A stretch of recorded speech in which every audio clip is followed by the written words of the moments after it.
Tem um efeito calendário que, historicamente, no Brasil, no mundo, o ano de janeiro é um mês positivo, né? E é um mês de renovações. Você entra num ano novo, né? Com nova perspectiva, novas projeções, né? Às vezes governo novo, né? Como vai acontecer agora em 2025 nos Estados Unidos, né? Então, naturalmente, você monta, né, projeções, expectativas para o ano, fala, pô, realmente preciso realocar minha carteira, minha carteira estava muito renda fixa, será que na hora de vir um pouco para renda variável? Certamente esse vai ser o assunto de 2025 nos Estados Unidos, né, não necessariamente aqui no Brasil.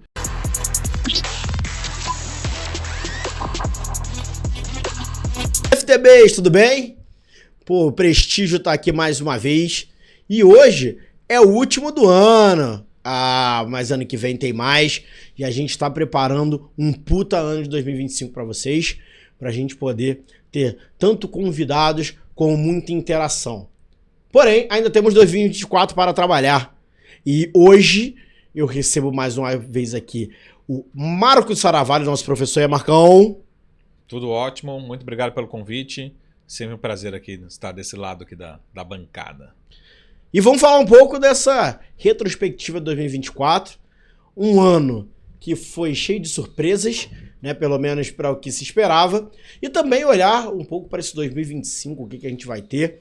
É um programa hoje muito para o cliente que quiser saber para onde que ele vai conduzir sua carteira, para onde que ele vai conduzir suas realizações, e também para os profissionais da área financeira que gostam de passar os cenários para os seus clientes. Então, Marcão, vamos começando já numa pergunta. Qual foi o principal desafio de 2024, principalmente para a área financeira? Bom, primeiro, acho que o principal movimento de 2024 é que a gente entrou com uma perspectiva, né, em janeiro, fevereiro. Isso é natural, tá? Até para falar um pouquinho sobre algumas teorias financeiras, né? Tem uma teoria que se chama efeito calendário, né? Efeito calendário? Efeito calendário. Beleza, hein? Então, tem assim, todo mundo fala que tem um rally de Natal, ali alguns poucos dias, não tem uma grande justificativa. Eu tenho a minha, que não é nada acadêmica, mas falando já de rally de Natal é porque talvez os gestores queiram sempre dar aquela melhorada na cota, né? Entre nós aqui, né? Ninguém está escutando. Dá uma melhorada. A gente nem fala de fundos, né? Imagina, né? Mas sempre dá aquela melhorada. Mas isso acontece no mundo todo, né? O que o gestor conseguir fazer ali para fechar bem o mês, o ano, né? Então tem vários motivos, né? Motivo de receber, às vezes, bônus, receber alguma bonificação, isso no mundo todo. Mas isso tem um efeito de Natal ali, que chama-se o Rally de Natal. Mas tem um efeito calendário que, historicamente, no Brasil, no mundo, o ano de janeiro é um mês positivo, né? E é um mês de renovações. Você entra num ano novo, né? Com nova perspectiva, novas projeções, né? Às vezes governo novo, né? Como vai acontecer agora em 2025 nos Estados Unidos, né? Então, naturalmente, você monta, né, projeções, expectativas para o ano, fala, pô, realmente preciso realocar minha carteira, minha carteira estava muito renda fixa, será que na hora de vir um pouco para renda variável? Certamente esse vai ser o assunto de 2025 nos Estados Unidos, né, não necessariamente aqui no Brasil. E 2024 foi assim, né? Tivemos janeiro, fevereiro, só que rapidamente, tanto a bolsa, dólar, mas principalmente os juros, a gente teve a expectativa uma maior preocupação com vários assuntos, mas o grande assunto foi a preocupação em relação ao resultado fiscal, né? Ou seja, a velocidade, né? o caminho, né? Que vai trilhar, que vai ter essa trajetória da nossa dívida pública aqui no Brasil, né? E aí a gente começa a comparar pelo bem e pelo mal, né? Um lado político aqui, mas comparar esse governo Lula com algumas características do governo da Dilma, né? Temos acho que diferentemente lá a gente não tem uma recessão, a gente tem uma economia ainda bastante forte esse ano 2024. O lado negativo é que lá a gente tinha um outro patamar de dívida no Brasil, então de fato a dívida nesse governo, mas todos os governos foram aumentando, a gente teve também aumento por conta da própria pandemia, né? Só que a nossa curva de juros, que a gente diz, ela mudou, ela inverteu completamente, sobretudo ali de março, maio, junho para cá, né? Então se esperava que tivéssemos redução na taxa básica de juros ao longo do ano, isso lá em dezembro, janeiro, fevereiro desse ano, né? E aí a gente acabou tendo o resultado justamente inverso. A gente está questionando ao longo de 2025 até onde vai ou até onde o Banco Central teria que ir com esse novo aperto monetário para conter as expectativas de inflação. Tem vários motivos, né? Mas a nossa expectativa de inflação, provavelmente, de novo, a gente está gravando aqui antes do final do ano, mas provavelmente se fecha o ano rompendo o teto, né, da nossa expectativa de inflação, da meta, né? A gente tem uma meta, a gente tem uma banda e a gente deve fechar o ano de 2024 acima dessa banda, acima dessa meta, né? Muito longe do centro da meta, tá? Então, por vários motivos, a gente teve uma inflação bem maior do que a expectativa, mas principalmente em 2025 e 2026, os analistas economistas não esperam que a inflação vá convergir para o centro da meta, né? Por mais que ela continue distante, mas ela poderia estar pelo menos cadente, que é o que está acontecendo nos Estados Unidos, ainda distante do centro da meta, mas ela está menor, né? Assim, o ritmo está cada vez menor da inflação. Tem o seu lado bom nos Estados Unidos, o lado bom da Europa, que não está acontecendo aqui no Brasil. Então, com isso, com essa, vamos colocar assim, essa inversão da curva de juros ao longo do ano, isso trouxe um impacto nos fundos multimercados, isso trouxe impacto na rentabilidade dos títulos públicos, para quem olha a famosa marcação ao mercado, isso trouxe impacto para a bolsa, né? E isso também refletiu, né? O mercado precificou muito esse prêmio de risco também muito no câmbio, né? E a gente termina, infelizmente, esse ano de 2024 com alguns recordes, né? Infelizmente, alguns recordes que a gente não queria ter, que é o famoso recorde. A gente termina esse ano com o maior patamar de câmbio da história do real, né? Especificamente, ou algo muito próximo disso, né? O famoso R$6. Então, a grande preocupação aqui do mercado financeiro no câmbio especificamente é que o R$6 ele virou um piso, né? Não virou um teto, ou seja, a expectativa, pelo menos para curto prazo, é R$6 para cima e não R$6 para baixo, que é o que a gente discutia há 6, 8 meses atrás. Então, tudo se inverteu muito, tudo piorou muito, né? Os ativos se depreciaram muito e a grande, vamos colocar assim, o meme desse ano 2024, que a bolsa continua muito barata, as empresas estão, de certa forma, expandindo o lucro, mas os ativos não têm força para se valorizar, tá? Então a gente entra realmente com uma bolsa bastante descontada, mas a grande discussão é assim, quais são os argumentos para ela se valorizar nesse ano de 2025 especificamente, tá? Então, um resumo das carteiras de investimento desse ano de 2025, até vou fazer uma propaganda aqui, Pedro. Faça, claro. No começo desse ano de 2024, eu dei uma entrevista para o Estadão, né? Tá lá, você pode procurar lá no seu buscador. E a gente bota o link aqui. A gente consegue o link? Consegue. Bota o link aqui. E aí o Estadão até me perguntou, uma das perguntas foi assim, qual carteira de investimentos ou de ações, né, ter ao longo do ano 2024? Isso era janeiro e fevereiro. E eu falei, provavelmente esse ano 2024 vai ser mais um ano, né, de que as carteiras mais conservadoras, em todos os seus sentidos, vão ser as que vão ter melhor performance, né? Então, por exemplo, não quer dizer aquele que tem mais ou menos ações, mas ações mais conservadoras. Ou as ações americanas, ou as ações não ligadas ao Brasil, ou ações, por exemplo, o índice S&P 500 foi muito bem esse ano. Então, você pode ter ações, mas uma ação que não dependesse necessariamente do Brasil. As ações mais conservadoras caíram menos, né? As ações mais exportadoras se valorizaram, as carteiras com muita renda fixa, pós-fixado, também teve um retorno bastante satisfatório, né? Então, basicamente, pessoal, então vou deixar aqui na descrição o link da matéria. De novo, essa matéria parece que foi escrita hoje, né?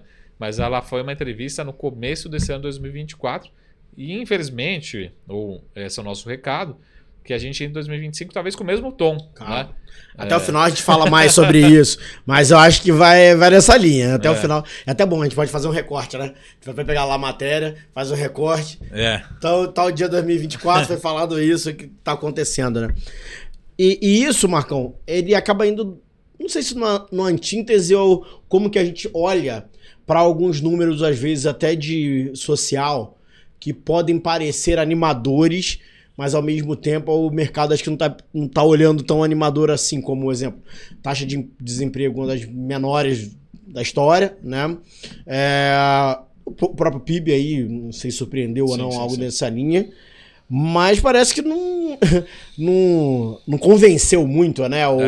Ou ficar nessas taxas também geralmente dá sempre dá uma suspeita de que vá estourar alguma coisa na frente. Como é que é isso? Quando a gente olha para as componentes, né, de um PIB, né, de uma atividade econômica num país, a gente tem algumas verticais, né? E aqui no Brasil, né, invariavelmente em ciclos, né? Isso, de novo, falando aqui um pouco de política, os governos mais liberais, né? O PIB ele tende a ser muito mais sustentado pelo investimento privado, Tá. né? Os governos, né, vão colocar assim, mais expansionistas, né, eles, historicamente, eles tendem a ter um impulso maior dos gastos do governo. Tá? Então, você pega a componente no PIB brasileiro, no PIB americano, todo PIB é igual. A gente tem outras componentes, por exemplo, a balança comercial, enfim, importação e exportação, mas vamos colocar um pouco aqui desses dois principais pilares da composição de um PIB. Né? Então, esse governo, né, historicamente, e assim ele tem sido, ele tomou a decisão, né, de sustentar o crescimento, incentivando muito a atividade econômica. Né? Isso não necessariamente é ruim ou bom. Né? Como você falou, esse ano tem sido muito bom para a atividade econômica. Né? Então, a atividade econômica cresceu mais do que se esperava. Né? O desemprego está num patamar melhor ou menor do que se esperava. Esse é o lado bom da atividade econômica.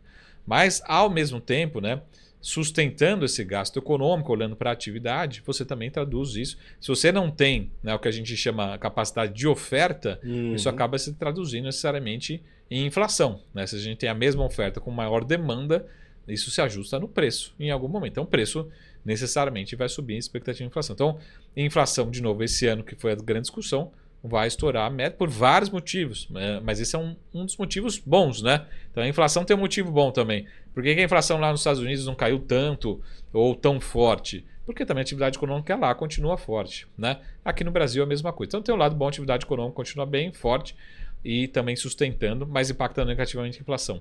Qual que é a preocupação para 2025? Né? Que essa inflação, a expectativa de inflação que não cede e os juros que vão ter que subir ainda mais, em algum momento vai se traduzir numa atividade mais fraca. Né? O empresário vai fazer conta no ano de 2025 antes de investir. Né? Então aí se traz a projeção de 3% para 2%, 2% para 1%, né? E a gente volta a crescer muito pouco. Então essa preocupação para o biênio, vamos colocar assim, 25, 26, onde que a gente tem juros altos, né? Inflação ainda num patamar relativamente elevado para o Brasil, juros reais muito alto, né? Ou seja, um patamar de juro real, juro nominal muito alto em relação à inflação. A inflação não cede e aí a consequência também a atividade econômica aí cede muito rápido. Essa é a preocupação dos economistas nesse momento. E aí tudo que a gente tem de bom hoje, nesse final de ano, a gente só fica com juros, que é um indicador ruim, alto, inflação ruim no patamar alto, e o emprego hoje, que está gerando muito emprego, começa a ter menor ritmo de atividade. Hoje a gente começa a gerar menos emprego, até começa a ter desemprego, voltar a ter desemprego no Brasil. Então essa é a preocupação. Algo que não aconteceu nos Estados Unidos, felizmente, é a preocupação no Brasil. Então a gente fica com uma dívida muito alta, pagando muitos juros, gastando muito com juros, pessoa física, o próprio governo.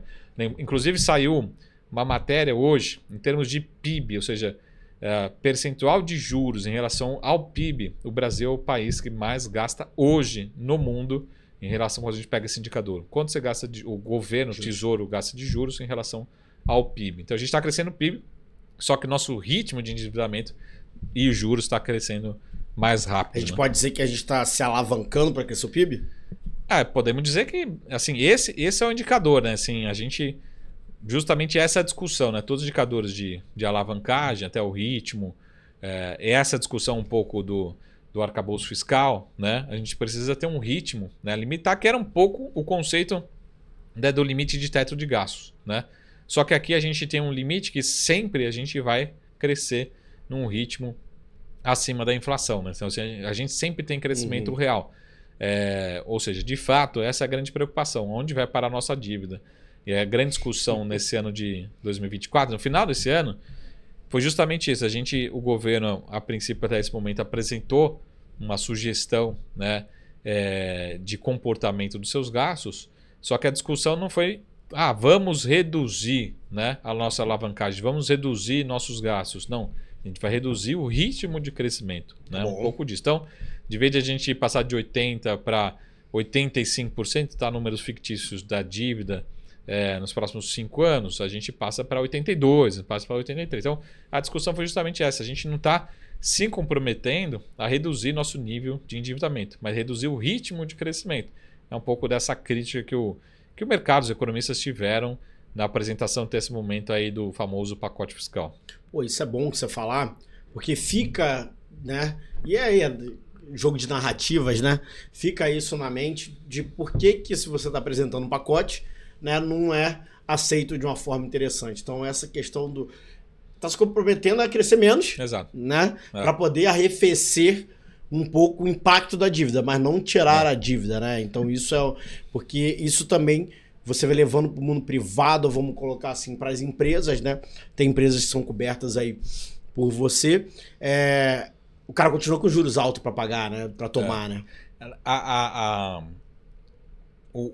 O resultado, na verdade, ele é um juros cada vez mais alto. Vamos pegar o caso, por exemplo, de uma empresa, né? Hoje a empresa deve 100 mil reais, né? Para o banco. E a projeção é que ela estivesse devendo 110 mil reais nesse exato momento, subiu 10%. Tá bom. Só que ela está devendo 120, então ela acelerou, né, o crescimento da dívida dela. O banco, ela vai ter dois efeitos, ou um, ou outro, ou os dois, né? Ou o banco vai falar, pô, eu continuo te emprestando, mas não vai ser a mesma taxa, você vai ter que cobrar mais, né? Porque se é uma empresa, se você está girando o mesmo caixa, você vai ter que... Você está se alavancando, né? Os juros em relação à sua geração de caixa. Renegocie tudo, mas com uma taxinha melhorzinha, né, filho? Até se eu te conheço, né? Se eu tenho um bom histórico, você senta aí, mas eu vou ter que cobrar mais.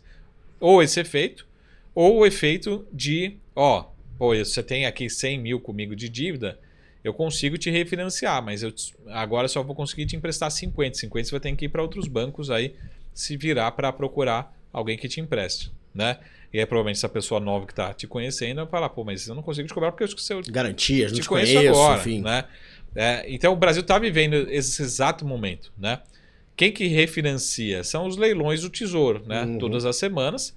E os leilões têm sido muito fracos, né?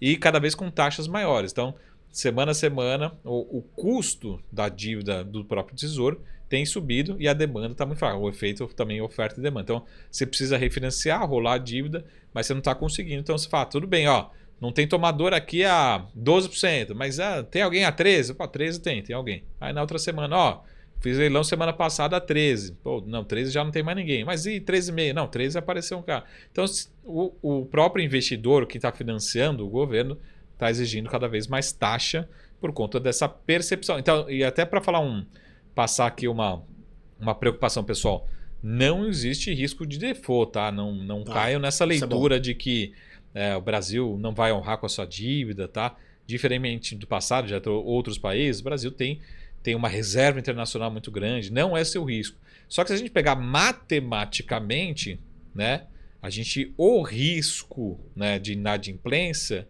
ele está aumentando. Isso não quer dizer que vai dar o calote, não quer dizer que não vai honrar com o mas o risco dá o calote. Mas a matemática, a percepção de risco, ela está aumentando. Então isso é onde ajusta na taxa especificamente. Então essa leitura que você tem que ter até investir no Tesouro, enfim, qualquer empresa, qualquer banco, você tem que ter essa percepção. A percepção de risco tem aumentado, mas matematicamente é o mesmo conceito, mas longe do governo, né, e nunca, pelo menos... tendendo a zero, né? O governo não tem risco de calote, mas a percepção, o aumento de risco de um calote, ele aumenta, tá? Mas de novo, não quer dizer que vá acontecer, não é esse o cenário, né? É uma questão matemática, né? E dentro do que você falou, deixa eu te perguntar, tem algum viés dentro do mercado, né? Alguns cenários que até essas 2, 3 semanas atrás a gente conversou um pouco sobre isso e sócios nossos mandaram alguns vídeos também de algumas diretrizes falando que talvez o Brasil fosse um local atrativo ali agora, 2025 e 2026, porque o prêmio de risco é maior, então 12% ao ano, 13% ao ano, enfim, e Hoje os mercados fora estão começando a arrefecer um pouquinho suas taxas, e aí o cara, para ganhar mais prêmio, tem que vir aqui para dentro do Brasil. Isso seria um ponto bem superficial, talvez, de ver, né? Do outro lado, tem a questão do nível de risco que você falou. Como que fica dos caras de fora, você vai falar de fundo de pensão americano ou de outro local, fundos soberanos, em falar assim, cara, se eu não tenho esse risco de calote ou esse pensamento, eu tenho talvez o aumento dele, mas eu não tenho a perspectiva disso ter. Sim. De quanto eu vou botar dinheiro então no Brasil para ganhar um prêmio maior e com esse risco Brasil, como é que fica isso? Realmente o Brasil fica mais atrativo para o cara buscar a taxa ou não? Ou o cara sempre pensa, não, cara, se tá mais atrativo é porque tem mais risco, eu não vou mexer com isso, meu mandato não é esse, não dá nem para acelerar um pouquinho. A gente recebe ou não mais dinheiro ano que vem? É simples assim. A gente recebe ou não dinheiro mais ano que vem aqui no Brasil? Quando a gente olha pro investidor estrangeiro, né, especificamente, ele vai querer, lógico, que a gente chama de carregar isso até o vencimento? Provavelmente não, né? Então ele quer ganhar no que a gente chama no giro, né, desse título. Rápido, né? Curto. 1, 2 anos ele... Menos, né? 3 meses, 6 meses. Tira. Então vamos pegar o inverso. Imagina o investidor estrangeiro, vamos pegar aqui na Bolsa que é mais fácil entender, né? Mas o investidor estrangeiro que colocou dinheiro aqui no Brasil no começo do ano investindo na Bolsa. Vamos pegar aqui o caso do nosso EWZ, né? Tá. Que seria a nossa Bolsa aqui em dólar. Ele está perdendo 2 vezes, né? Ele está perdendo na Bolsa que está caindo e no real que está se desvalorizando, né? Então, por que ele viria para o Brasil? Se ele acreditar o inverso, né? Porque aí ele não vai ganhar 5, 6, 8, 10% ao ano, 15% ao ano. Ele quer ganhar 30%, 40% ao ano, que é mais ou menos o que ele está perdendo esse ano, né? Então, assim, o estrangeiro que fez esse movimento, ele não está perdendo 5, 10, ele não está perdendo o CDI. Ele está perdendo o CDI mais o dólar. Então ele está perdendo 20%, 30%, 40%, dependendo do ativo, né? Então ele quer também, em algum momento, se tiver alguma sinalização, também ele não quer entrar para arriscar para ganhar o CDI. Ele não vai correr risco para ganhar 12%, 13%, 15%. Ele quer ganhar 20%, 30%, 40%, 50% num ano, né?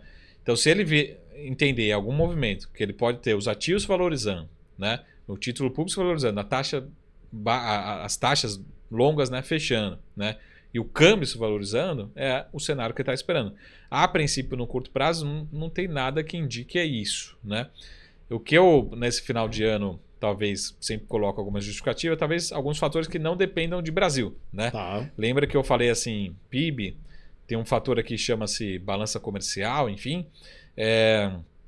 Se a gente tiver um crescimento mais forte da China, as commodities muito fortes, petróleo, minério de ferro, né, ainda muito fortes, pode ser um catalisador positivo, né, para o Brasil, enfim, trazer recursos aqui para o Brasil pode ser um catalisador positivo, mas não depende da gente, né, não depende, a gente acaba dependendo do mundo, principalmente da China.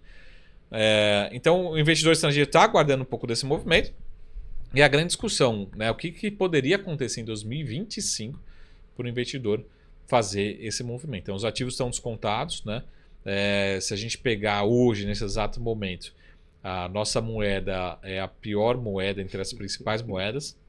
Então você não precisa fazer conta. A nossa moeda está barata, né? Assim, ela está estressada. Você pegar o nosso título público, em que lugar do mundo paga um juro real de 6, 7, 8%, né? Hoje rodando um pouquinho acima. E isso pelo cenário Brasil, eu digo o contexto todo, você mesmo falou, questão de risco de calote que muito baixo, no sentido. Pelo cenário Brasil, é atrativo ou não? O cara pega o dinheiro hoje, cara, juro real desse é atrativo ou não? Sim. Pelo local, porque hoje você não vai fazer isso na Turquia, porque não pode até te dar, mas não é atrativo, né? Porque daqui a pouco acaba. Muita gente brinca com esse juro real, ele só existe...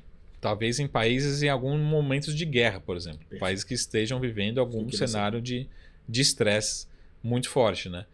Então, aí cabe ao investidor entender o seguinte, mas será que o Brasil está passando por um momento igual a 2014, 2015? É um exagero, né? Tem alguns pontos que me dizem que sim, tem outros pontos que me dizem que não, né? Como você falou, a gente está com um crescimento econômico muito forte, a gente está com um desemprego muito baixo, né? Por outro lado, a gente está com uma dívida muito alta, bem diferente do que foi lá no período da Dilma. Então tem fatores positivos e negativos, né? Então a gente precisa ter alguma sinalização de de fato de respeito, de controle da parte fiscal. E lembra que, inclusive, isso foi tema de uma aula aqui no FDB, quando eu expliquei um pouco de uma forma bem simples o que era a dominância fiscal. Perfeito. Né? E hoje a gente talvez está questionando. Se eu não me engano, foi na 8. Então a gente está questionando se a gente está vivendo nesse exato momento. Alguns economistas já dizem que sim, outros falam que a gente tem esse risco, né? Mas é isso, a política monetária tem que subir para 11, 12, 13, 14, alguns economistas falam de 15% para ela fazer algum efeito, né? Então acaba tendo uma pouca representatividade os juros especificamente, até onde que ele tem que ir para jogar essa inflação. Então a gente já subiu para 11, estamos agora discutindo 12 nesse exato momento. Ao longo do ano que vem a gente vai discutindo se é 13 ou 14, né? Pô, mas é um patamar muito alto. Qual que é o juro real? Juro real, você pega o título público lá pagando 7%, mais do que 7%. É muito alto, né? E principalmente por conta dessa discussão um pouco economês aqui, que é essa questão da dominância fiscal, né? O assunto fiscal vai predominando em relação ao nosso endividamento, o comportamento da nossa dívida futura, né?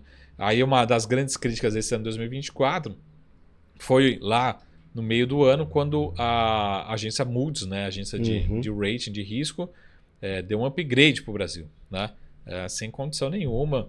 Eu falei com 10 economistas, né? Um elogiou a Moody's e 9 criticaram. E qual foi, então, talvez o olhar dela? Foi a questão só do crescimento de PIB, desemprego, os cenários mais macros, foi isso? Como assim? A gente tem algumas componentes, né, que a gente chama de arrecadação, que seria o lado da receita, vamos dizer assim, né, do governo. Se fosse uma empresa, o quanto que arrecadou? Então, quanto faturou. Então, tem um lado positivo também. Então, a gente teve, né, se você roda aqui em São Paulo, no centro de São Paulo, tem um negócio que chama-se impostômetro, né? Impostômetro não para de subir lá, batendo o recorde. Então, por vários efeitos. Tem um efeito da atividade econômica, tem efeito também, de fato, a redução de fraudes, né? Mais, enfim, digitalização. Tem vários efeitos que acabam aumentando a arrecadação. De certa forma, foi, para o lado do governo, um ano positivo. E tivemos também efeito de algumas mudanças, né, tributárias, como, por exemplo, a tributação do fundo exclusivo, diversas tributações que aconteceram ao longo do ano que aumentaram a arrecadação. Então a agência, na minha visão, deu muito peso para o lado da receita, mas não necessariamente também sem olhar o lado do custo, né? Então a receita crescendo 10 e o custo crescendo 15, né? Se você olhar o lado da receita, beleza, eu tenho uma empresa que a receita está crescendo. Está receitando mais. Está crescendo bem, ok. Né? Então, se eu projetar isso, é uma empresa que vai dobrar de tamanho em X anos, ok, lado bom, né? Mas se o custo está em 15% por ano, chega uma hora que a empresa ela vai fechar, ela vai começar a ter prejuízo, né? Ou o endividamento dela alguém vai ter que pagar essa conta no balanço, né? Vamos dizer assim, né? Então é um pouco dessa crítica que a gente teve, tendo que as outras demais agências não acompanharam esse movimento. Então, foi uma agência isolada especificamente, que, na minha opinião, que a gente chama, se antecipou muito ao movimento, né? Se empolgou aí e algo que não aconteceu, né? Não deveria ter feito esse movimento, pelo menos tudo mais constante, né? Foi uma crítica muito grande. Poucos economistas defenderam o movimento da Moody's. Esperava mais um pouquinho, né? Esperaria ali que daria para ter um cenário mais próximo. Assim, pensa que uma agência de risco é como se fosse um avalizador. Um banco avalizador, né? Que tá dando avaliza, crédito, né? Aí você fala assim, você chega, bate na porta do banco e fala assim, eu preciso aí de 100 mil reais de empréstimo.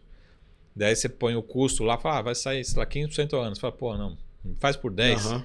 Por que faz por 10? Não, porque o ano que vem eu vou receber um bônus, né? O banco vai falar, beleza, recebe primeiro o bônus, você traz aqui, deposita no caixa. E aí a gente muda a taxa, né? Não é assim que faz um banco, né? O banco não vai colocar na conta um bônus que você vai receber daqui a 2 anos. Não, coloca aí, deixa aí me mostra no Você não me dá um histórico consistente que isso acontece, né? Então é um pouco dessa antecipação que foi um pouco das críticas que a gente teve. Então, em resumo, a gente teve um ano muito volátil e para os nossos investimentos, que a gente precisa falar também, o inverso também é verdadeiro. Ser conservador também é aquilo que a gente sempre fala, diversificar. Quem diversificou esse ano mais do que compensou todas as perdas de Brasil. Então, assim, quem tinha 5, 10, 15%, até na MSX a gente sempre tem um relatório lá de alocação, a gente e também outras casas, né, sempre coloca lá investimentos em dólar, né? Então vamos pegar aqui, por exemplo, como a gente falou aqui, o S&P 500, né? O S&P 500 subiu 25% no ano. Não subiu 25% no ano, subiu 45%. Por que 45%? A visão aqui que a nossa moeda se desvalorizou 20% e mais o S&P 500 subiu. A nossa referência foi 45%, referência Brasil. Então, se a hora que você coloca no seu portfólio lá, falando assim, mas a minha bolsa aqui caiu 10%. Pô, mas a bolsa americana, pra gente, subiu 45%. Aqui no net, o seu portfólio está subindo 15%. Pô, legal, tá bom. Aí fez o efeito da diversificação de fato, né? Então é um pouco... pelo bem e pelo mal, esses anos são bons para o famoso aprendizado, né? Perfeito. O que é diversificar? Vou comprar Petrobras, Vale e Bradesco. Você não está diversificando, né? E aí vai muito do serviço também que você está exposto, né? Isso é importante, isso, né? A questão de acordo com o formato de cobrança ou não, mas o serviço que te dão para essa linha, né? Sim. Saber o que você está diversificando para o caminho que você está seguindo, né? Isso a gente sabe aí, a galera trabalha bem, MSIs trabalham muito bem, todo mundo trabalha muito bem nessa linha. É sempre aquela preocupação patrimonial, né? Assim, isso. Qual que é a preocupação? Tem que avançar patrimonialmente. De agora, manter, como vai fazer é dentro do objetivo, mas o avanço patrimonial é sempre muito importante, né? Exato. E quiçá em cima da inflação, que é melhor ainda, né? Que é importante pra caramba pra você ter poder de compra. E até dela que eu vou falar um pouquinho, porque assim, qual é talvez uma das preocupações, se a gente fala ali da década de 90 para cá, e hoje a gente tem a influência muito grande da década de 90, porque a maioria dos analistas, a maioria da galera passou por 90 de alguma forma, né? No sentido de ou era criança na época, ou já estava trabalhando, enfim. E tem o trauma da inflação, né? Do inflacionário, né? Daquela questão de você ir lá no supermercado um dia, no outro dia tá muito absurdo. E aí teve troca de moeda e tudo nesse sentido. Aí, usando mais a tua parte educacional mesmo lá, de APMEC e tudo, quando que é esse rompimento e essa evolução, talvez, de uma taxa de inflacionária? Porque a gente vê a taxa de juros aumentando bem para poder conter, né? Aí a gente ainda vai chegar na questão de Campos Neto e Galípolo, que vai trocar com essa influência. Mas a gente está fazendo para conter a inflação. Ao mesmo tempo, o dólar, que aumenta a inflação também por causa da dívida, algo desse sentido. Mas quando a gente temos que ter essa preocupação de chegar um momento que fica talvez incontrolável, uma percepção incontrolável inflacionária, que aí você bota um ambiente inflacionário que fica um pouquinho difícil de reverter. Como que é isso, assim?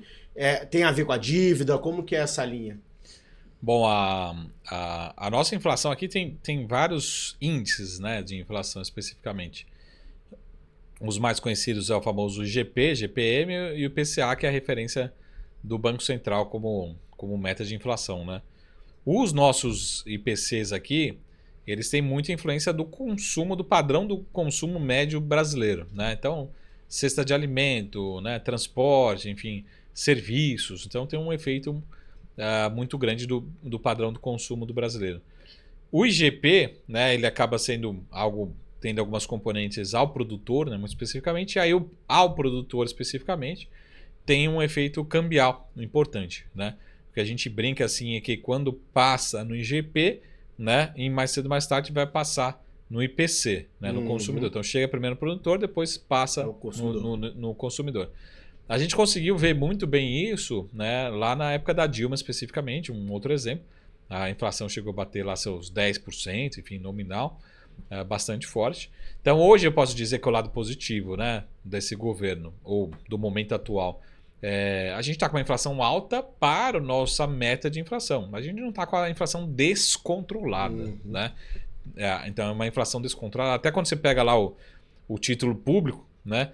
A gente até quando faz simulações para o investidor especificamente, a gente lembra que tem um imposto também, né? Então, assim, com certeza. Também fala assim, mas está protegido da inflação. Se você fizer uma simulação, não vai acontecer isso, tá, pessoal?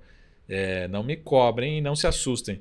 Mas a inflação, se você colocar lá uma simulação que a inflação for para 50%, você vai pagar muito imposto em cima disso. O título é lá a inflação, mas 7%, né? Mas se a inflação for de 4 para 5, para 6, para 7, você está protegido, né? Isso é o lado bom. Então a inflação não está descontrolada, mas para o nosso padrão, para a nossa meta, ela está distante. E é até interessante, pessoal, vocês entenderem, não precisa entrar em detalhes na composição de cada índice, mas entender que são índices diferentes. Lá no passado, por exemplo, tinha alguns aluguéis, né, que eram, ou até contratos, né, de concessionárias, né, concessões, que eram ajustados pelo IGP. Né? Então o que acontece? O IGP, você pode ter o IPC e o IPCA a 4%, o IGP rodando a 10%, né, como já aconteceu, 15%, como também o IGP pode ser negativo. Né? Pode ser menos 2. Né? Você pega uma valorização do real, ele é negativo. IPC, o IPCA dificilmente vai ser negativo. Tá? Por que eu estou querendo dizer isso? Por exemplo, você quando você for fazer investimento, só para citar um exemplo, principalmente em ações, a gente fala assim, na sua carteira você precisa ter ativos em empresas que se protejam, né, de uma inflação. Né? Porque caso, vamos supor assim, a rodovia, né? Você vai lá para onde? Para Búzios, né? Aí você vai para Búzios, pega lá como é que eles chamam? Região dos Lagos. Isso. Lá. Região dos Lagos, passa no pedágio, né? Aquele pedágio lá, esse ano, tá R$10. O ano que vem vai estar R$10 mais a inflação, né? Que inflação que é essa? Provavelmente é uma inflação do contrato, mas ele se aproxima muito do IPCA, né? Então ele vai estar necessariamente mais caro, nominalmente vai estar mais caro. Então a receita dessa concessionária, ela é totalmente protegida da inflação. Né? Então, se não tiver nenhuma crise, o mesmo carro, o Pedro vai lá para a praia. Vai pagar um pouco mais. Vai pagar mais sempre, né? Só a gente não pode ter crise, recessão, senão a gente vai deixar de ir para a praia. Ou vai menos com uma menor frequência. Tá? Então a gente precisa ter ativos protegidos da inflação. Só que o que acontece? Imagina que chega lá no pedágio, esse pedágio aqui é de IPCA. Só que se você for para Angra dos Reis, o pedágio para Angra dos Reis é IGPM. Né? Tem uma possibilidade desse pedágio aqui estar menor no ano que vem? Pode ser. Pode ser. Porque ele é regulado pelo IGPM. Tá? Já aconteceu uma vez... Tipo aluguel de imóvel, né? Também então, é que acontece. IGPM, né? Justamente isso. Muito, muito, muito cuidado. Eu não recomendo para ninguém, pessoal. Não deixem o seu aluguel em IGPM. Esse é o corte aí. Não deixe. Você que aluga. Não importa. Não importa. Você é dono do apartamento, se você está alugando, é ruim para todo mundo. Tá? Por que é ruim? Porque o nosso consumo ele é em cima de IPCA. Então você pode ir para os dois lados. Né? Você pode se dar muito bem, como você pode se dar mal. Imagina que você é quem está alugando. Né? A IPCA foi 4%, mas de repente o GPM foi 10%. Aí você vai lá ver o seu contrato e fala assim, cara, não tá GPM aqui, você não tem nada para fazer. Né? O inverso também é verdadeiro, você está alugando lá o seu apartamento. E até o seu reajuste de ganho foi IPCA, né? O seu custo. A remuneração também foi IPCA. O inverso é tudo IPCA. Né? Então é sempre importante que a gente chama em contabilidade casar o ativo com o passivo. Né? Então se o seu passivo, né, a origem dos recursos, IPCA, você tem que ter um ativo IPCA e vice-versa, né? Tem que casar. O trabalho de um tesoureiro de um grande banco, todo dia é sentar ver se o ativo e o passivo está casado. Não é casado assim, a gente brinca assim, não é para ver se tem 100 aqui, se tem 100 aqui, não. É se o prazo está igual, se os indexadores estão iguais, enfim, é casar. Famoso fazer gestão de ativo e passivo. Tem gente que vive só disso, né? Fazendo essa gestão. Então, muito cuidado. Então, a verdade acho que a grande discussão, já falando do próximo presidente do Banco Central, isso. Existe já entra aí no Galípolo aí. Existe um conselho, né? O famoso... O pessoal chama de CMN, eu acho tão feio, tão ruim esse nome, CMN. É o CMN, é o Conselho Monetário Nacional. Parece que a história é porque na época que foi criado, o presidente era do Nordeste, lá ele chama CMN. CMN por causa... Nenê, né? Que eles falam no alfabeto, né? Parece que a história é dentro dessa linha. Acredito, porque realmente faz sentido, né? Fica CMN. Eu nunca consegui chamar de CMN. E aí você fala CMN. CMN. E o que acontece? A gente vai estar discutindo em 2025, certamente, que a gente discutiu em 2024... a meta de inflação no Brasil. E isso eu acho que vai ser uma discussão do próximo Banco Central, porque a gente lembra aí que é uma discussão, né, vamos colocar assim, 2 ministros e o presidente do Banco Central. Então tem que ter a participação.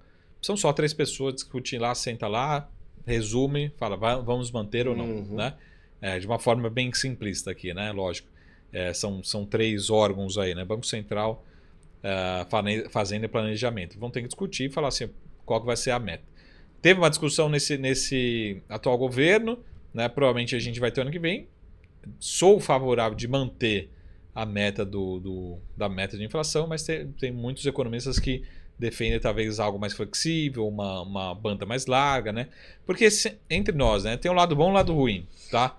Vamos dar o lado ruim primeiro de ser uma banda muito estreita, né? Talvez o Brasil não tem capacidade, não está preparado para ter uma inflação de 3%. Esse é o lado ruim, ou o lado para quem defende. Porque vamos dizer que flexível. O cara bateu lá 3% de inflação no ano. É que a gente nunca bateu, né? 3%. Então, preparado, assim, você diz de esperar demais daquele aluno.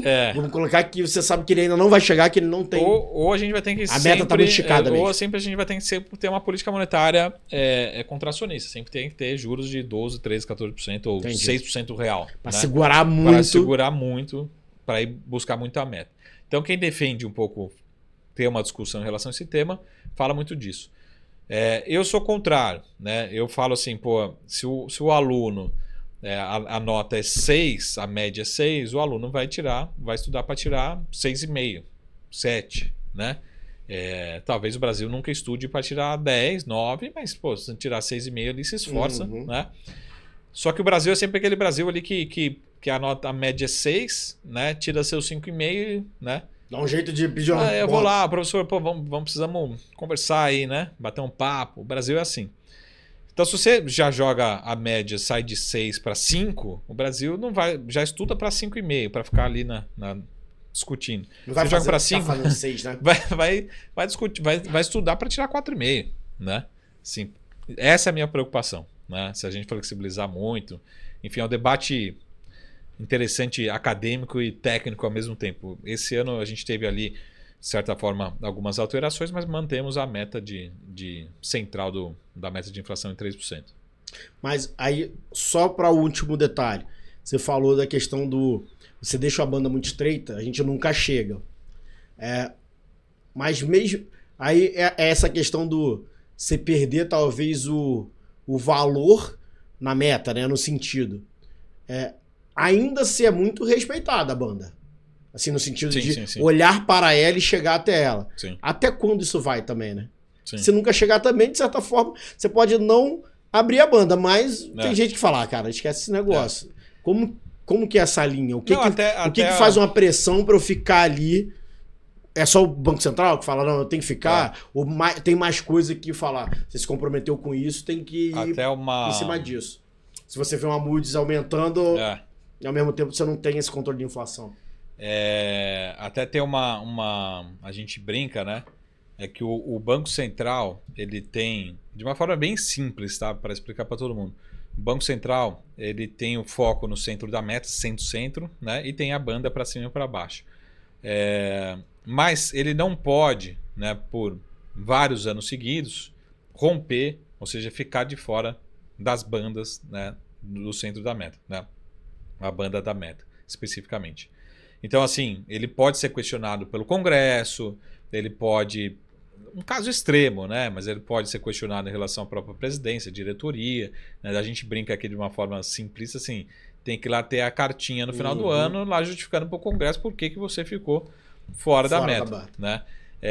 Então, existe, né, de certa forma, leis que regulamentam isso. Né? Então, não é algo trivial, existe uma parte técnica, uma parte legal mesmo, para, de certa forma, seguir, né, e respeitar. Fiquei fora da meta, então tá bom. Então eu preciso justificar mesmo por que está acontecendo. Tá? Então isso pode ser, já falando do próximo presidente, né, do Banco Central, diretoria, tem um pouco dessa discussão. Né? Pô, será que eles seriam tão flexíveis assim? Nem tanto, né? Porque ele não pode chegar lá, jogar o Selic para baixo, a inflação desancora, né? E aí ele mesmo vai ser questionado, o Congresso vai questionar, porque não é um Congresso necessariamente do governo, né? O Congresso vai chegar e falar, pô, esse presidente do Banco Central, que é um independente, né, não está conseguindo entregar aí dentro da meta, dentro do que é o trabalho dele. Porque aqui no Brasil, o Banco Central tem um único mandato, né? Controlar a inflação. Controlar o controle de inflação. Só, né? Não quer dizer que eles só façam isso, né? Não, mas esse é o mas o core business dele o mandato dele é controle de inflação, que é diferente dos Estados Unidos. Nos Estados Unidos ele tem o que a gente chama de mandato duplo, né? Tem controle da inflação e geração de emprego, né? Geração de emprego. Então ele não pode também, não estou nem aí, né? Vou jogar a Selic para 20% e a taxa de juros dele vai aumentar e só tem que emprego cai, né? Então assim, não quer dizer que não seja responsabilidade do Banco Central também, mas ele não tem, né, como mandato, lá nos Estados Unidos tem. Interessante isso. Aqui no Brasil seria uma visão mais progressista, talvez, de trabalho, porque o cara tem que gerar emprego porque tem que continuar tracionando, né? Ele não pode, é lógico que assim, ele não pode, nos Estados Unidos, a preocupação é ser responsabilizado, por isso que ele tem, na minha opinião, mais diálogo com o mercado, né? Sinaliza muito bem os próximos passos, né? Então ele não pode, ele tem essa responsabilidade, por exemplo, e essa foi a preocupação em 23 e continua em 24, de jogar os Estados Unidos em recessão. Porque quem vai ser a responsabilidade é o Banco Central, o presidente do Banco Central, né? Aqui no Brasil não quer dizer que ele seja irresponsável, mas de certa forma, legalmente, não tem, de certa forma, essa responsabilidade. Por isso que ele tem outros órgãos aí, Ministério da Fazenda, Ministério do Planejamento, para ter um pouco dessa conversa, né? E você gosta desse jeito ou um pouco mais do jeito Brasil dessa divisão de responsabilidade? Então, aqui no Brasil, o mandato de independente ele é relativamente novo, né? Então a gente está ainda aprendendo a ser independente.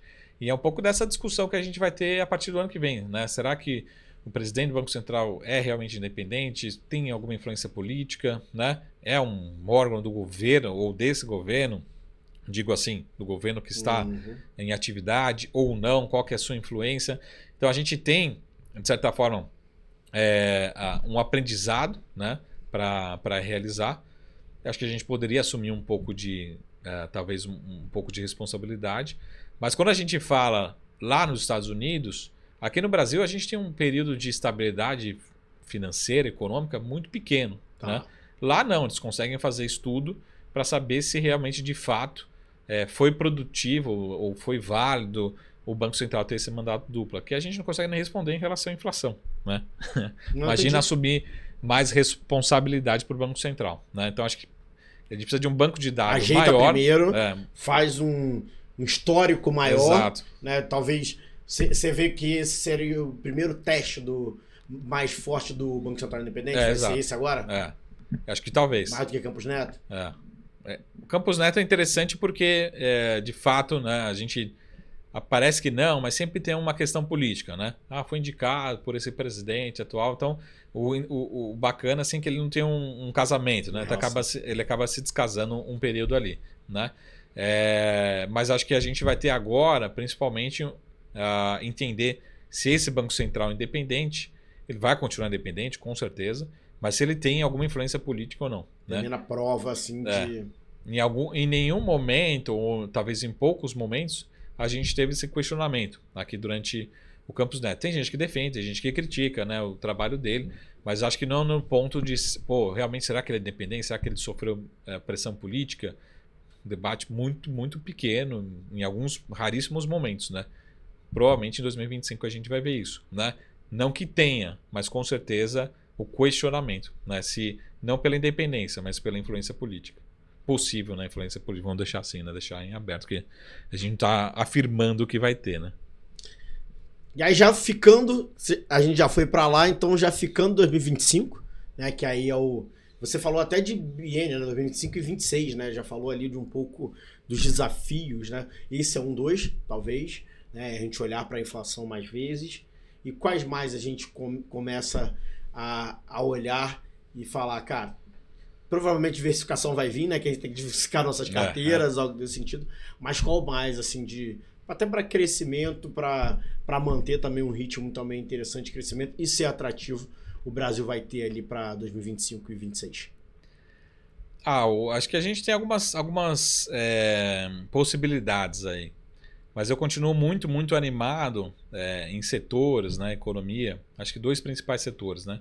setores que possam se beneficiar desse dólar mais alto, desse real desvalorizado.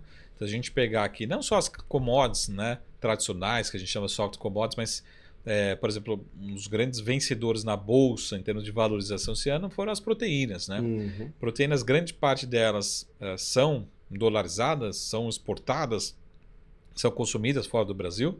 Né? Tem uma parte que fica aqui, mas se você pegar uns casos listados, né? JBS, Minerva, Marfrig, até a própria Brasil Foods, uma parte relevante das suas receitas são dolarizadas. Então, acho que esse vai ser um dos temas, quais são empresas, setores que possam se beneficiar de um dólar mais forte, né? Porque a gente precisa lembrar, vamos pegar também o caso da celulose, né? Outros players, que a receita é dolarizada, mas ou grande parte dos custos acontece em real, né? Uma parte relevante. Então, isso é importante a gente colocar. E, principalmente, cases de Brasil, acho que o grande case de Brasil são os cases de infraestrutura. Né? Aqui em São Paulo, a gente teve, por exemplo, Porto de Santos, temos ali Guarujá Santos sendo construído, a gente teve rodovias sendo concedidas no estado especificamente, um trabalho bastante forte. Tivemos o caso da Sabesp privatizada, que não deixa de ser um caso também de infraestrutura. Temos no Rio de Janeiro também muitos casos de infraestrutura também acontecendo, no Brasil como um todo. Então eu elencaria esses dois cases, né? Então, assim, cases de commodities, mas destaque para proteínas que se beneficia de um real mais valorizado, outros cases, exporta, né? muito, né? Que exporta e ganha com dólar mais alto, e as empresas de infraestrutura, que de certa forma têm contratos, né, protegidos da inflação, previsível. Acho que é um pouco dessa construção. Né? Então, se o investidor brasileiro, até estrangeiro, começar a olhar para o Brasil, focaria muito nesses dois principais setores. Acho que vai entrar muito recurso aqui no Brasil. Pode ser até que nosso real tenha uma leve valorização, né? Esperamos que tenha uma taxa um pouquinho mais baixa. Acho que serão esses dois principais setores. Né? A gente precisa olhar um pouco, né? Se a gente tiver de fato um crescimento um pouco melhor, talvez em algum momento a gente tenha algum fechamento da curva de juros também, até acompanhando um pouco desse câmbio. Isso é um olhar um pouco, vamos dizer assim, de neutro para otimista, né? Olhando para um cenário que é possível. Não sei se hoje ele é provável, né? Mas é um cenário possível acontecer. Né? Os investidores olhando muito para esses dois principais setores, na minha opinião. E aí, falando um pouquinho desse futuro, eu queria vir um pouquinho lá de fora, aqui para dentro, porque tem mais ou menos uma semana eu vi uma matéria dentro de um comparador entre a União Europeia e os Estados Unidos. Né, que há 15 anos atrás eles tinham o mesmo nível de poder econômico, né? A União Europeia toda e os Estados Unidos. Né? Normal, também territorialmente sim. É quase a mesma coisa. E hoje os Estados Unidos suplantou em 50% isso, a União Europeia meio que parou. Agora a gente teve um acordo, né? Mercosul e União Europeia. O quanto que talvez essa corrida da Europa, se bem que a Europa sempre tem suas questões, né? Mas o quanto essa corrida da Europa para entrar de novo num cenário mundial pode ajudar a gente sendo talvez um dos maiores subsídios deles, junto com a China, enfim, algo desse sentido. De commodity, né? A gente é muito commodity. Né? A princípio, assim, o acordo com o Mercosul, né, da União Europeia, eu ouso dizer, né, que talvez eles precisem mais da gente do que a gente precise mais deles. Né? Isso pode ser bom, né, pra gente. Isso pode, com certeza. Né? Então, se a gente souber utilizar, ele foi muito focado, inclusive, na exportação, no relacionamento, no comércio de commodities especificamente. Né? Então, acho que a gente pode sair muito beneficiado. Só que, então assim, por vários motivos, né? Mas a Europa, de novo, não é um fator só, mas principalmente após o início da guerra entre Rússia e Ucrânia, a Europa ela precisa ter novos aliados, né? Novos fornecedores, novos parceiros. Né? Então, assim, ela não consegue ter um relacionamento bom com a Ásia. Né? Não... Sempre dependeu muito da Rússia, né? Então, ela tem que necessariamente ter alguém que quem que é meu parceiro aqui de confiança. Né? Ela passou ali os primeiros meses ali da Rússia e Ucrânia, ela não conseguia pagar a conta de energia no final do mês, do ano, né? Que é a época que ela consome mais energia. O gás da Alemanha acabou. Por conta do frio. Ela falou, da onde que eu vou buscar, né?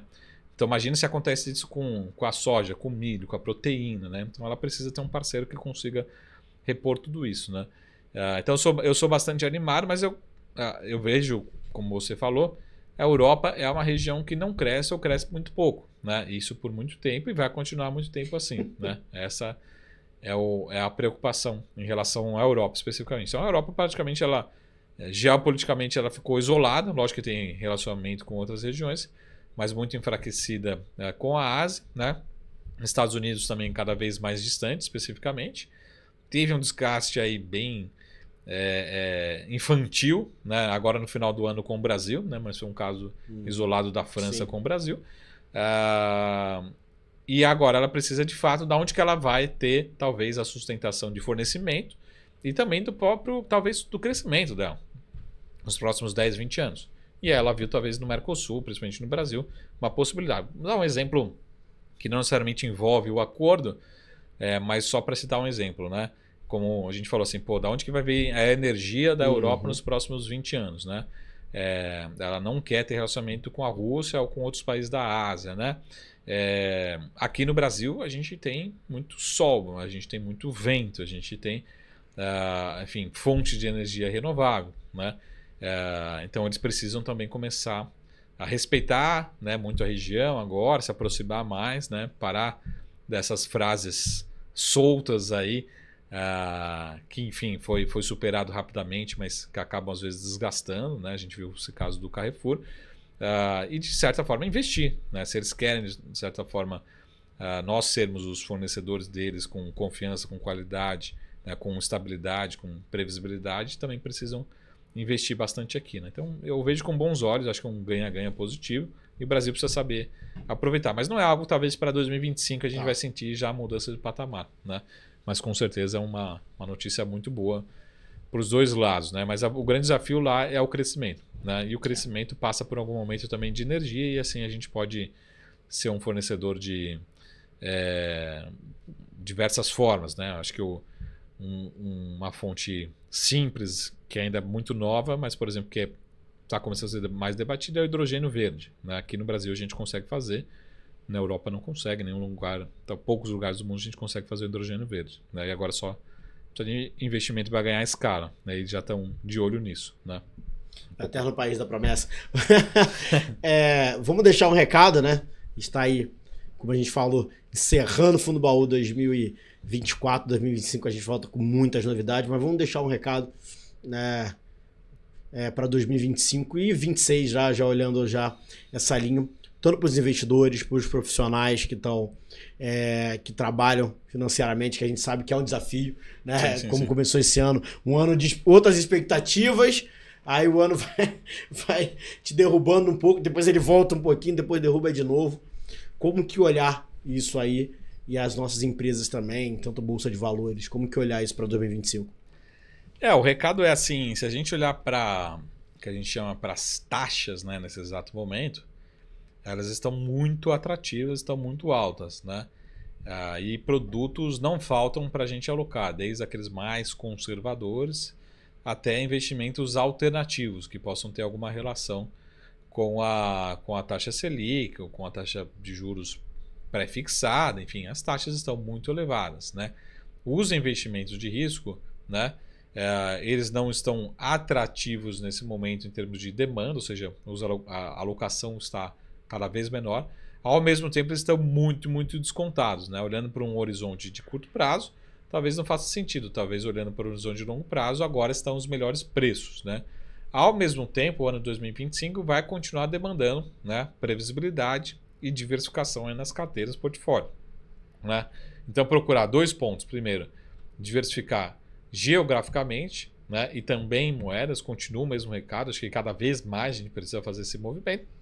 E segundo, procurar investimentos alternativos, tá?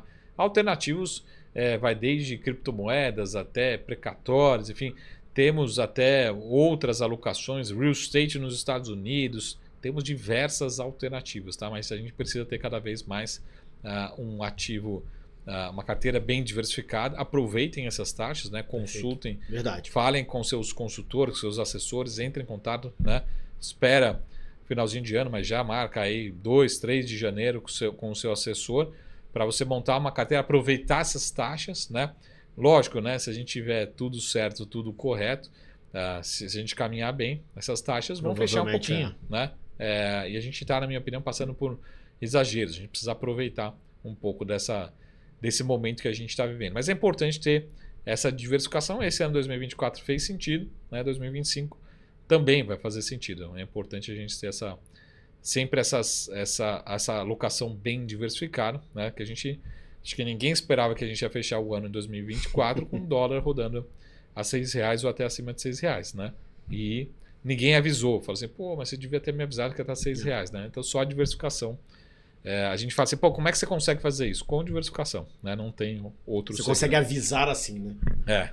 Porque é verdade. Você faz a diversificação, patrimonialmente você vai avançando, principalmente a galera de patrimônios maiores. Né? O mais simples que tem, acho que para minha opinião, é VVB11, né? Que é o índice do S&P, né? da S&P aqui na B3, né? Você devia ter me avisado que ia subir 40%, 45%, né? A Bolsa Americana subiu muito e o nosso real se desvalorizou muito, né? Tenho certeza que 90% dos nossos clientes da assessoria, da consultoria, ninguém tem 90% de VVB11 ou Bolsa Americana. Mas quem tinha 10%, 15% já certamente conseguiu. Fez um belíssimo retorno aí no ano 2024. E esse ano 2025 continua o mesmo recado, né, para 2025. Vamos aproveitar essas taxas. Marcão, obrigado mais uma vez. Né? Como você mesmo falou, estamos à disposição também, né, do pessoal da consultoria, assessoria, enfim. Acho que isso é importante a gente colocar, que é serviço, né, como a gente falou, tenha um serviço de qualidade como em todo lugar. E vamos ver o que 2025 aguarda. Uma certeza é que o Fundo Baú vai estar aí e a gente vai estar cada vez mais reforçado para trazer para vocês, tá bom? Galera, um abraço, até 2025. Marcão, obrigado, hein? Até mais. Valeu! Tchau.